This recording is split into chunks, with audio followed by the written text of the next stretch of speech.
Olá, olá, olá, gente. Mais um episódio na área, mais um episódio do melhor podcast do Brasil. Eu acho que nós já temos culhão pra isso, né? Pra ser considerado dos melhores podcasts do Brasil, né? Porque, cara, que é conteúdo de qualidade, né? E no episódio de hoje, vamos falar aqui um tema polêmico, bem polêmico, muitíssimo polêmico, que a gente não vê tanto, mas é algo que está muito presente no nosso futebol daqui do Brasil, ó. Daqui, né, o futebol brasileiro, que é esse retrocesso. E você já para pensar, cara, como o futebol brasileiro não é que é ruim, mas é como um futebol antigo, sabe? É um futebol velho. A gente vê na Europa lá os caras tocando de primeira, lá driblando, não sei o que. Lá, cara, a partida lá que teve agora, Bayern de Munique PSG, aquele passe do Neymar pro gol do Marquinhos. E, cara, a gente não vê isso acontecendo no Brasil. E eu nem falo, tipo, da questão dos passes, as coisas assim, do coletivo no geral.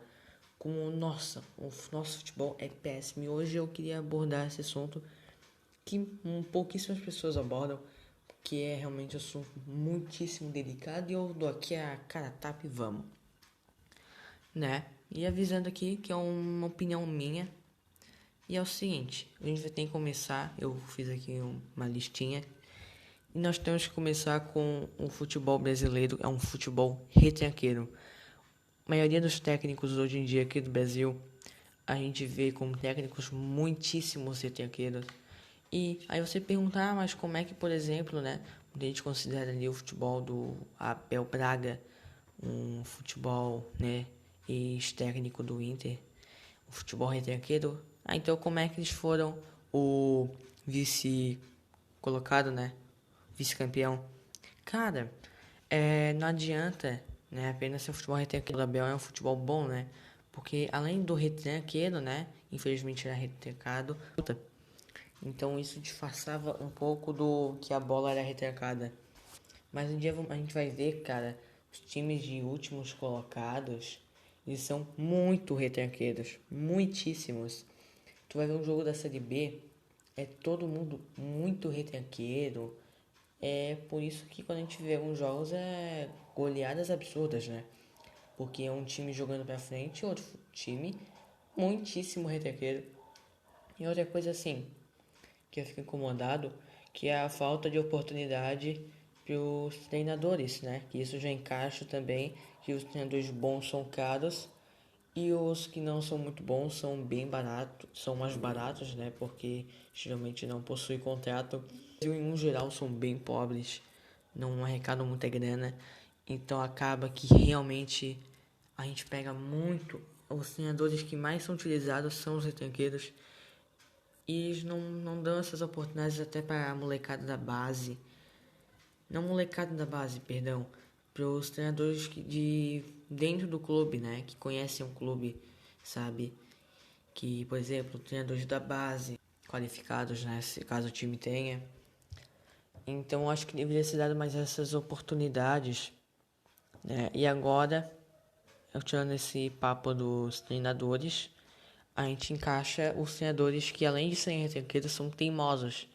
Eles sabem que estão mal no campeonato e quase por conta do futebol. E, cara, não vem nenhum técnico falar, não sabia que eu era retranqueiro. Que, cara, tu vai ver as publicações dos times hoje em dia e, assim, tu consegue ter uma opinião limpinha dali. Porque geralmente o público é muito unânime, né? Ou tá gostando ou não tá gostando, é 8 ou 80. Então a gente sempre consegue tirar uma coisa daí. E os treinadores aqui do Brasil são muito teimosos, cara. Pelo amor de Deus. É toda santa hora. É futebol retranqueiro, futebol retranqueiro, futebol retranqueiro.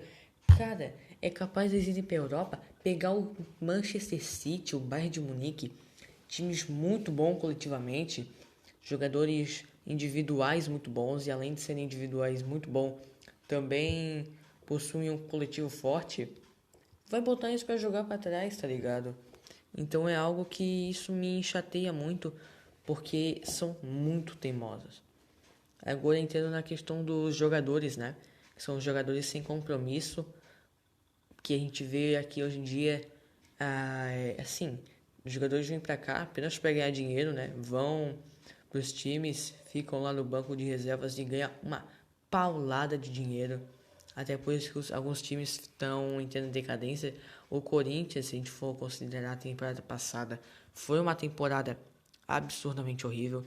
Quase, né, no comecinho estava lá um dos times favoritos para ser rebaixado. Mas um time não favorito, mas era um time que tinha esse risco. Acabou se livrando, né? Mas é um perigo, né? Sempre é um perigo. E o Corinthians tem muitos jogadores que possuem salários altos, né? Até por ser um time de mais fama no cenário nacional aqui no Brasil, até um pouco no cenário internacional por conta ali dos mundiais, do Mundial, no caso de 2012, da Libertadores de 2012, entendeu? Aí a gente também entra nessa parada da esperança na base, né? Que o Brasil não tem esperança na base. Pouquíssimos times possuem uma base de confiança dos treinadores, dos ajudadores da base. É que nem, vamos pegar ali, por exemplo, no Flamengo, cara. É um time que tem confiança na base. Não para jogar, obviamente, o final de Copa do Brasil. Mas tem jogadores ali no banco de reservas, jogadores ali para repor, empresta jogadores. Hoje em dia, a gente vê muitos times fracos que, além de serem fracos, de não ter dinheiro, não investem na base, cara. E assim, na minha opinião, os jogadores jovens é o futuro, tá ligado? Porque assim, eles aumentam o valor de mercado numa velocidade absurda. Porque quando o jogador é jovem, ele tem que ainda se estabelecer no cenário nacional. E isso requer dedicação. Não é à toa que a gente vê hoje em dia os jogadores que esquentam o banco e ganham uma fortuna nos times são os jogadores mais velhos, porque eles já têm nome no cenário nacional, então eles não precisam fazer muita coisa. E porque geralmente também tem um empresário bom. E a gente também pode falar do gerenciamento horrível dos clubes aqui do Brasil, que a gente consegue entrar nessa falta de honestidade também, tanto dos jogadores, tanto dos presidentes dos clubes, que é algo que eu fico também muitíssimo entristecido. Porque, cara, tu vai ver, por exemplo, lá o Bayern de Munique, cara, eles são rígidos demais, sabe? Depois, assim, dá uma pesquisada, talvez até possa rolar um podcast sobre falando que, cara, eles são rígidos demais, eles têm um baita de um gerenciamento. E é isso que falta aqui no Brasil também. Pessoas mais honestas no comando dos clubes, na questão fora de campo, não apenas dentro de campo, né? Porque nem sempre que é dentro de campo geralmente é o espelho de fora, né? Agora a gente pode ter um pinguinho de esperança, né? Depois desses meus comentários sofridos aí que eu tô quase chorando, tô brincando, mas tô bem rouco. Jogadores que podem dar esse pingo de esperança que o Brasil deram e estão dando. A gente pode aqui falar do próprio Tite, que não tem um futebol muito retranqueiro, mesmo que possa ser um futebol um pouco mais para trás em alguns momentos. Mas é isso, futebol é momentos, né? Momentos tu tem que ser mais retranqueiro, mais ofensivo, entendeu? E o Tite, ele tinha essa coisa de ser um time de usar jogadores ofensivos e é um treinador bom. Eu acho que até agora também é um dos únicos treinadores do Brasil, falando de treinadores brasileiros, que tem esse culhão para poder treinar a seleção brasileira. A gente também agora pode citar o Jorge Jesus, que para mim o Jorge Jesus, cara, foi um dos treinadores mais importantes nessa década 2010 até 2020, principalmente ali pra 2015 pra cá, que, pô, tu vai ver lá, mano, o Flamengo 2019 é um time muito bom, cara. Dava gosto de ver, sabe? Eu que não torço pro Flamengo, não vou com a cara do Flamengo, eu gostava de ver os jogos do Flamengo. Não nego, torci pro Flamengo na Libertadores. Até tem um amigo meu, se estiver escutando esse podcast aí, sabe quem é. Flamenguista, apaixonado, cara, desde 2000 e sei lá das quantas. O cara era raiz mesmo. A gente também pode citar aqui o Sampaoli, que veio junto com o Jorge Jesus. O Sampaoli foi o vice, né, com o Santos. E também, se não me engano, foi o terceiro colocado, ou quarto, com o Atlético Mineiro nessa temporada de 2020, no caso, que foi um cavalo paraguaio, né? Mas eu acho o Sampaoli um bom técnico. Já saiu do Atlético Mineiro, hoje em dia está treinando o Olympique de Marseille, grande time francês.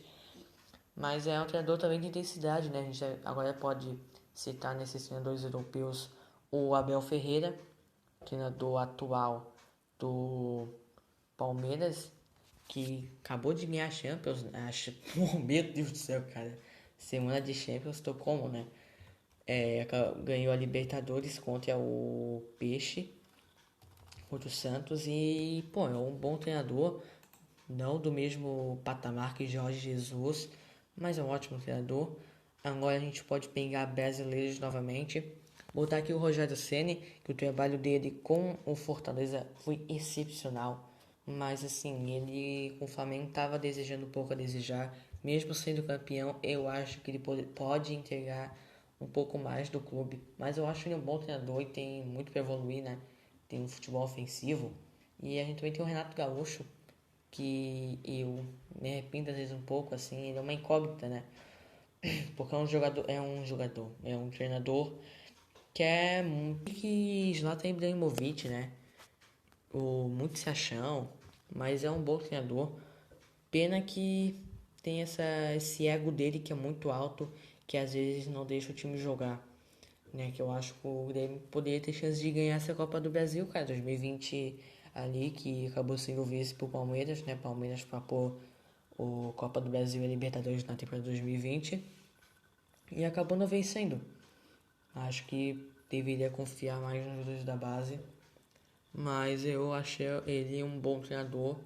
Quem sabe, talvez o futuro treinador da seleção brasileira, né? E bom, é com isso que eu encerro meu podcast. Não tenho mais muita coisa a acrescentar sobre, mas se gostou, cara, passa aqui na descrição, acessa nosso Instagram, jogador caro underline PDC.